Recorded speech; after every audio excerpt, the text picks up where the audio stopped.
Welcome to the channel. ഇന്നത്തെ topic എന്ന് പറയുന്നത് സ്പേസസ് ഫ്രം പെർപ്ലെക്സിറ്റി.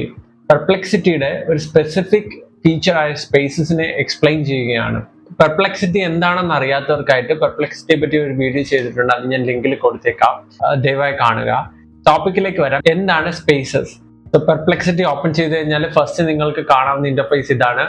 ഇത് പ്രോ സബ്സ്ക്രിപ്ഷൻ ആണ്. എയർടെൽ സിം ഉള്ള എല്ലാവർക്കും ഇത് ഫ്രീ ആയിട്ട് കിട്ടും. Perplexity pro 1 ഇയറിലേക്ക്. അതെങ്ങനെ ക്ലെയിം ചെയ്യാമെന്നുള്ള വീഡിയോ ഞാൻ ഓൾറെഡി ചെയ്തിട്ടുണ്ട്, ഞാൻ അതിന്റെ ലിങ്ക് കൊടുത്തേക്കാം. എന്താണ് സ്പേസസ് എന്ന് നോക്കാം. ലെഫ്റ്റ് സൈഡ് കോർണറിലേക്ക് വന്നു കഴിഞ്ഞാൽ ക്യാൻ സീ ദ സ്പേസസ് എന്ന് പറയുന്ന ഒരു ഓപ്ഷൻ. അവിടെ ക്ലിക്ക് ചെയ്ത് കഴിഞ്ഞാൽ ക്രിയേറ്റ് സ്പേസസ് എന്ന് പറയുന്ന ഒരു ഓപ്ഷൻ നമുക്ക് ലഭിക്കും. അവിടെ ക്ലിക്ക് ചെയ്യുക. ഇതേപോലെ ഒരു വിൻഡോ വരും. ഇതാണ് സ്പേസിലേക്ക് എത്തുന്നത്. ഇനി എന്താണ് സ്പേസ്? സ്പേസ് എന്ന് പറയുന്നത് ഒരു സ്പെസിഫിക് ആയിട്ടുള്ള, നിങ്ങളിപ്പോൾ ഒരു കാര്യം ഗൂഗിളിൽ സെർച്ച് ചെയ്യണം, കണ്ടിന്യൂസ്ലി സെർച്ച് ചെയ്യേണ്ട ഒരു കാര്യമാണ്. ഏതെങ്കിലും ഒരു ടോപ്പിക്സ്, ഒരു സ്റ്റുഡൻസ് ആണ്, ഒരു പ്രോജക്റ്റ് ചെയ്യുന്നു, ഒരു അസൈൻമെന്റ് ചെയ്യുന്നു. അങ്ങനെയാണെങ്കിൽ നിങ്ങൾ ഒരു ടോപ്പിക്ക് ഒരു ദിവസമല്ല സെർച്ച് ചെയ്യുന്നത്, അതിനെപ്പറ്റിയുള്ള ഫോളോ അപ്പ് ടോപ്പിക്കും ആ കാര്യങ്ങളും സ്പെസിഫിക് ആയിട്ട് അതിൽ മാത്രം ഇരുന്ന് സെർച്ച് ചെയ്യില്ലേ. അപ്പൊ അങ്ങനെ ഒരു റെസ്ട്രിക്റ്റഡ് ആയിട്ടുള്ള ഒരു ടോപ്പിക്കിനെ വെച്ച് സെർച്ച് ചെയ്യുന്ന ഒരു സ്പേസ് ആണെന്ന് പറയാം. അപ്പം നമുക്ക് പറയാം നോർമലി സെർച്ച് ചെയ്താൽ പോരെ, അതിനിപ്പോ ഇത് ഈ ഒരു ന്യൂ സ്പേസ് എന്ന് പറയുന്ന ഒരു സെറ്റപ്പ് വേണോ എന്നുള്ളത്. അങ്ങനെ ചിന്തിക്കുമ്പോഴാണ് ഇവിടെ ഇമ്പോർട്ടൻസ് വരുന്നത്. അതായത് ഇവിടെ നമുക്ക് ഇന്റർനെറ്റ് മാത്രം സെർച്ച് ചെയ്യാല്ല, നമ്മുടെ പേഴ്സണൽ നോളജും കൂടെ കൊടുത്തിട്ട് അത് കമ്പൈൻ ചെയ്ത് നമുക്ക് റിസർച്ച് ചെയ്യുകയും ചെയ്യാം. അവിടെയാണ് ഇത് യുണീക്ക് ആവുന്നത്. സോ നമുക്ക് സ്പേസിലേക്ക് വന്ന UI എന്ന് പരിചയപ്പെടാം. ഒരു ഇമേജ്, നമുക്ക് എന്തെങ്കിലും ഒരു ഇമേജ് നമുക്ക് കൊടുക്കാം. ഇവിടെ ക്ലിക്ക് ചെയ്ത് കഴിഞ്ഞാൽ ജസ്റ്റ് ഫോർ എസ്തെറ്റിക്കൽ അപ്പിയറൻസിന് ഇമേജ് അല്ലെങ്കിൽ എന്തെങ്കിലും ഒരു ഐക്കൺസ് ഒക്കെ കൊടുക്കാം. അതിനുശേഷം സ്പേസിന് പേര് കൊടുക്കാം. അതിനുശേഷം എന്താണ് ഡിസ്ക്രിപ്ഷൻ കൊടുക്കാം. പിന്നീട് ഇവിടെ കുറച്ച് അഡീഷണൽ സെറ്റിംഗ്സ് ഉണ്ട്. ഇതാണ് ഈ സ്പേസിനെ യുണീക്ക് ആക്കുന്നതെന്ന് പറയുന്നത്. ഇത് നമുക്കൊരു സ്പെസിഫിക് രീതിയിലുള്ള ഔട്ട്പുട്ടും മാത്രമാണ് ഇവിടെ കിട്ടണമെങ്കിൽ അത് നമുക്ക് ഓൾറെഡി പ്രോംപ്റ്റ് ചെയ്ത് വെക്കാം. അതായത് എപ്പോഴും റിപ്പീറ്റ് ചെയ്യുന്ന പ്രോംപ്റ്റുകൾ നമുക്ക് ഓൾറെഡി സെറ്റ് ചെയ്ത് വെക്കാം ഈ സ്പേസിൽ. അതിനിപ്പം യൂസ് കേസ് പറഞ്ഞാലേ നമുക്ക് മനസ്സിലാകുള്ളൂ. ഞാനൊരു യൂസ് കേസ് എടുക്കുകയാണ്. സോ ഞാനൊരു ഇന്റർവ്യൂ റോൾ പ്ലേ എന്ന് പറയുന്ന ഒരു സെനാരിയോ എടുക്കുകയാണ്. ഇവിടെ ഞാൻ എന്ത് ചെയ്യാൻ പോകുന്നതെന്ന് വെച്ചാൽ ഒരു സ്പെസിഫിക് ഇൻഫർമേഷൻ ഞാൻ ഇതിനകത്ത് കൊടുക്കും. അതിനെ ബേസ് ചെയ്ത് മാത്രം നമുക്ക് ആൻസേഴ്സ് കിട്ടിയാൽ മതി. അതായത് ഇതിനെ നമുക്കൊരു മോക്ക് ഇന്റർവ്യൂ ആക്കി ചേഞ്ച് ചെയ്യാൻ പറ്റും ഈ ഒരു സ്പേസിനെ. അതെങ്ങനെയാണെന്ന് വെച്ചാൽ ഇവിടെ നോക്കുകയാണെങ്കിൽ ഇൻസ്ട്രക്ഷൻ, ഇതാണ് system prompt, system level prompt. ഇനി പ്രോംപ്റ്റ് ചെയ്യുന്നത് ഇവിടെ എന്ത് പ്രോംപ്റ്റ് ചെയ്യണം എന്ന് വെച്ചാൽ, ഇമാജിൻ നിങ്ങൾ ഇതേ സംഭവം തന്നെ ChatGPT ചെയ്യുകയാണെന്ന് വെച്ചോ. അപ്പം എവറി ടൈം നമ്മൾ ChatGPT ചെയ്യാൻ നേരത്ത് നമ്മൾ ഫസ്റ്റ് ഒരു ലൈൻ എടുക്കും, you are a hiring person and you are interviewing for so and so role. അതിന് ശേഷമാണ് പിന്നീടുള്ള ബാക്കി എല്ലാ കാര്യങ്ങളും എഴുതുന്നത്. സോ നമ്മൾ ഇവിടെയും ചെയ്യുന്നത് അതേ സാധനം തന്നെയാണ്. ഇതിനെ സെറ്റപ്പ് ചെയ്യും ഒരു മോക്ക് ഇന്റർവ്യൂവർ ആയിട്ട്.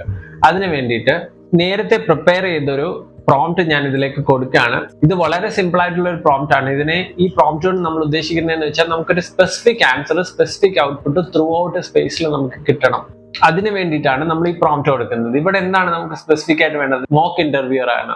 അപ്പം you are a hiring manager conducting realistic role specific mock interview. Your goal is to simulate an authentic interview experience in the candidate, focusing on skill, experience and align with the job description, അങ്ങനത്തെ കാര്യങ്ങളൊക്കെ. അതിനുശേഷം use the uploaded resume to understand candidate background, qualification and achievement, so and so.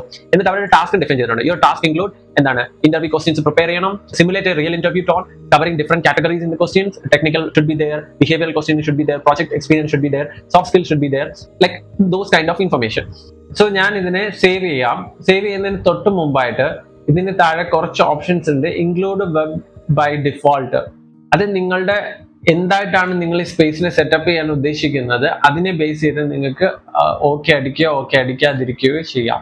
So ഇവിടെ ഇപ്പൊ വലിയ relevancy വരുന്നില്ല, എന്നാലും ഞാൻ okay അടിച്ചു വെച്ചിരിക്കുകയാണ്. എന്നിട്ട് സേവ് ചെയ്യുകയാണ്. ഇനി എന്താണ് ഇതിനെ സ്പെസിഫിസിറ്റിയിലേക്ക് കൊണ്ടുവരണമെങ്കിൽ എന്ത് ചെയ്യണം? നമുക്ക് നമ്മുടേതായ പേഴ്സണൽ ഇൻഫർമേഷൻ ഇതിലേക്ക് ഫീഡ് ചെയ്യണം. അത് ഫീഡ് ചെയ്യാൻ വേണ്ടിയിട്ടാണ് ഫയൽസ് എന്നുള്ള ഓപ്ഷൻ ഉള്ളത്. ഇതുവഴി Google drive, one drive, share point, നമ്മൾ സ്വന്തം ഫയൽ അപ്ലോഡ് ചെയ്യുക, അങ്ങനെ 3-4 വഴികളുണ്ട്. അതിൽ നമുക്ക് ക്ലിക്ക് ചെയ്യാം. ഇവിടെ ഞാനാണെങ്കിൽ 2 ഫയൽസ് ആഡ് ചെയ്യുകയാണ്. ഏതൊക്കെയാണെന്ന് വെച്ചാൽ ഒന്നൊരു റെസ്യൂമെയും മറ്റേതെന്ന് പറയുന്നത് ഒരു ജോബ് ഡിസ്ക്രിപ്ഷനുമാണ്. ഇത് രണ്ടും ഞാൻ അപ്ലോഡ് ചെയ്ത് കൊടുത്തു. ഓക്കെ, അതിനുശേഷം നിങ്ങൾക്ക് ഏതെങ്കിലും ലിങ്ക്, ഏതെങ്കിലും സ്പെസിഫിക് ലിങ്ക്, ഇന്റർവ്യൂ വെബ്സൈറ്റോ അല്ലെങ്കിൽ ഇന്റർവ്യൂ പാറ്റേൺസ് ഏതെങ്കിലും വെബ്സൈറ്റിൽ നിന്ന് ഫോളോ ചെയ്യുന്നുണ്ടെങ്കിൽ അങ്ങനെ എന്തെങ്കിലും ഉണ്ടെങ്കിൽ നമുക്ക് ആഡ് ചെയ്യാം. അതും അല്ലെങ്കിൽ നമ്മളൊരു സോഫ്റ്റ്വെയർ പ്രൊഫൈലിന് വേണ്ടിയിട്ടാണ് ഇന്റർവ്യൂ ചെയ്യാൻ പോകുന്നത്, അപ്പൊ നിങ്ങളാണെങ്കിൽ കുറെ പ്രോജക്റ്റുകളൊക്കെ ഉണ്ടാക്കിയിട്ടുണ്ട്, അതിന്റെയൊക്കെ ലിങ്ക് ഉണ്ട്, അങ്ങനെ എന്തെങ്കിലും ഒക്കെ ഉണ്ടെങ്കിൽ യു ക്യാൻ ഗീവ് ഇറ്റ്. ഇപ്പൊ ഞാൻ തൽക്കാലം അത് വിട്ടേക്കാം. ഇതോടുകൂടി ഇപ്പൊ എന്താണെന്ന് വെച്ചാൽ ഒരു ഇന്റർവ്യൂ റോൾ പ്ലേ സെറ്റപ്പിലുള്ള ഒരു സ്പേസ് ആയി. ഇനി ഈ സ്പേസിന് എന്താ പ്രത്യേകത എന്ന് വെച്ച് കഴിഞ്ഞാൽ ഇത് എപ്പോഴും ആൻസർ ചെയ്യുന്നത് ഇന്റർവ്യൂ റോൾ പ്ലേ, അത് നമ്മൾ സെറ്റ് ചെയ്ത് വെച്ച ഈ ഇൻസ്ട്രക്ഷൻ അനുസരിച്ച് മാത്രമേ ഇത് ചെയ്യുള്ളൂ. ഓക്കെ, നമുക്ക് എന്തെങ്കിലും ഒന്ന് ചോദിച്ചു നോക്കാം. ഇതിനകത്ത് ജസ്റ്റ് വളരെ റാൻഡം ആയിട്ട് ask me interview question, just like that ചോദിച്ചു. എന്താണ് വരുന്നതെന്ന് നോക്കാം, എന്ത് ആൻസർ വന്നു നമുക്ക് നോക്കാം. വായിക്കുമ്പോൾ അറിയാം. Thank you for join us today Rohan, I am looking for, so here name comes Rohan. How? Because ഞാൻ അറ്റാച്ച് ചെയ്ത എൻ്റെ റെസ്യൂമെ എന്ന് പറയുന്നത് നിങ്ങളെ കാണിച്ചു തരാം. റോഹൻ മേത്ത എന്ന് പറയുന്ന ഒരാളുടെ റെസ്യൂമെയാണ് ഞാൻ അറ്റാച്ച് ചെയ്തിരിക്കുന്നത്. C, okay. അതിനുശേഷം ജോബ് ഡിസ്ക്രിപ്ഷൻ ഞാൻ കൊടുത്തിരിക്കുന്നത് എന്ന് പറയുന്നത് ഒരു പ്രൊക്യൂർമെന്റ് അനലിസ്റ്റ് എന്ന് പറയുന്ന ഒരു റോളിന് വേണ്ടിയിട്ടാണ് ഞാൻ കൊടുത്തിരിക്കുന്നത്. ഓക്കെ, സോ അതിനെ ബേസ് ചെയ്തിട്ടാണ് അവർ പറയുന്നത്, hey Rohan, I'm looking forward to exploring your background and how it aligns, blah blah blah blah.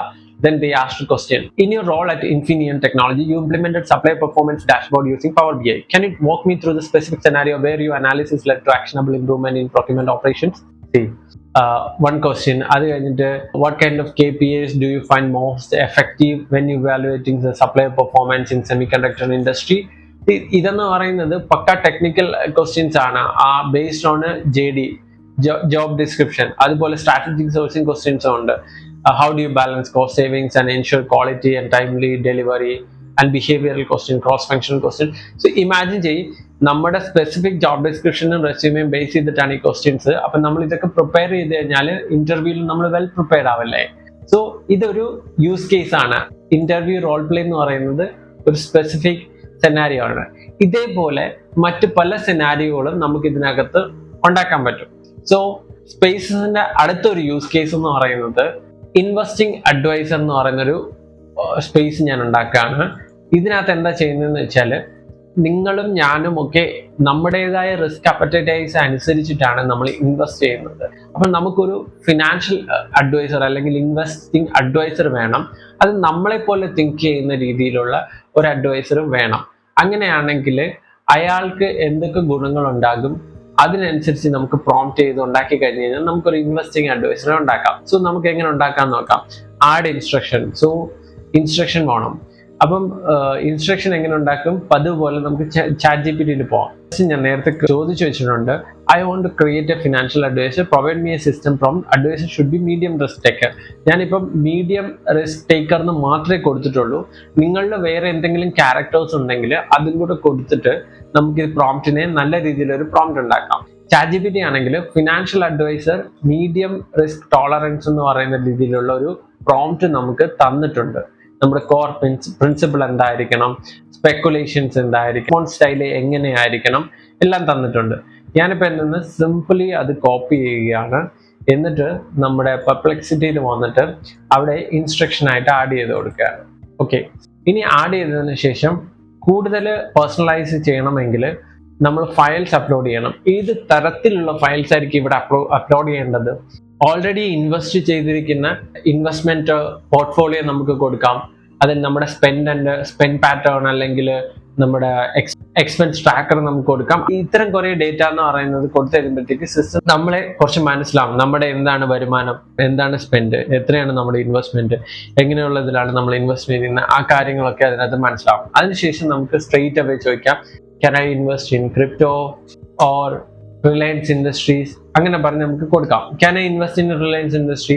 So ഇപ്പൊ ഇതെന്ത് ചെയ്യാന്ന് വെച്ച് കഴിഞ്ഞാൽ റിയൽ ടൈമിൽ പോയി റിലയൻസ് ഇൻഡസ്ട്രിയിൽ എന്തൊക്കെയാണ് ഇൻഫർമേഷൻ എന്നുള്ളത് എടുത്തതിന് ശേഷം നമ്മൾ കൊടുത്ത ഇൻഫർമേഷൻ ഉണ്ടല്ലോ അത് ചെക്ക് ചെയ്യും. അതിനുശേഷം നമ്മൾ കൊടുത്ത സിസ്റ്റം പ്രോംപ്റ്റിനനുസരിച്ച് അത് ആൻസർ തരും. Pros in investing in Reliance industry അത് തന്നിട്ടുണ്ട്, കോൺസ് തന്നിട്ടുണ്ട്.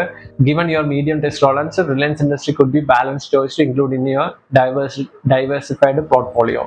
ഇങ്ങനെ നിങ്ങൾ ക്രിയേറ്റീവായിട്ട് ചിന്തിച്ചു കഴിഞ്ഞ് കഴിഞ്ഞാൽ പല രീതിയിലുള്ള സ്പേസസ് നിങ്ങൾക്ക് ഉണ്ടാക്കാം. ഇനി അനദർ തിങ് എന്ന് പറയുന്നത്, നിങ്ങളിത് ഒരു സ്റ്റുഡൻ്റ് ആണ്, ഒരു ഗ്രൂപ്പ് പ്രോജക്റ്റ് ആണ് ചെയ്യുന്നതെങ്കിൽ നമുക്ക് നമ്മുടെ ഫ്രണ്ട്സുമായിട്ടും ഇത് ഷെയർ ചെയ്യാൻ പറ്റും.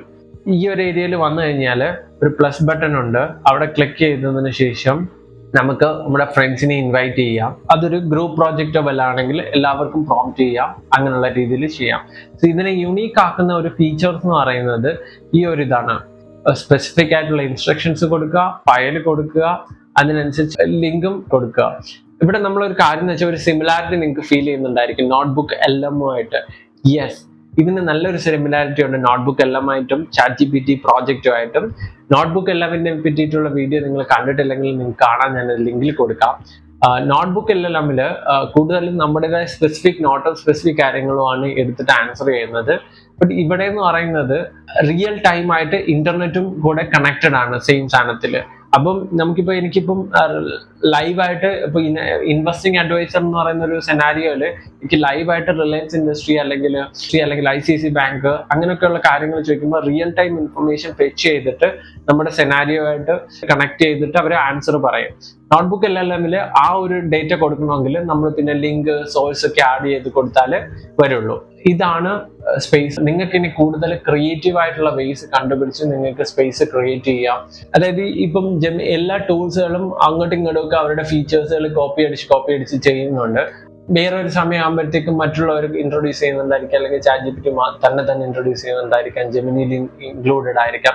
ഇപ്പൊ തന്നെ ChatGPTയിൽ സ്റ്റഡി മോഡുണ്ട്, പ്രോജക്ട് മോഡുണ്ട്, അങ്ങനെ പല പല കാര്യങ്ങളുണ്ട്. അതുകൊണ്ട് ഇത് എല്ലാ ടൂൾസുകളും തമ്മിലുള്ള ഡിഫറൻഷിയേറ്റഡ് ലൈൻ എന്ന് പറയുന്നത് ഇങ്ങനെ മാഞ്ഞുകൊണ്ടിരിക്കുന്ന ഒരു സമയമാണ്. പക്ഷെ നമ്മുടെ ഒരു അവസ്ഥ എന്താണെന്ന് വെച്ചാൽ ഏതാണോ നമ്മുടെ വർക്ക് ഫ്ലോയ്ക്ക് ഉള്ളിൽ വരുന്നത് അത് നമ്മൾ എടുത്തിട്ട് നമുക്ക് ചെയ്യാം. ഏതാണോ നമുക്ക് നല്ല ഔട്ട്പുട്ട് തരുന്നത് ആ രീതിയിൽ നമുക്കത് ടൂള് യൂസ് ചെയ്യാൻ പറ്റും. ഓക്കെ, വീഡിയോ ഇഷ്ടപ്പെട്ടെന്ന് കരുതുന്നു. Please like and subscribe.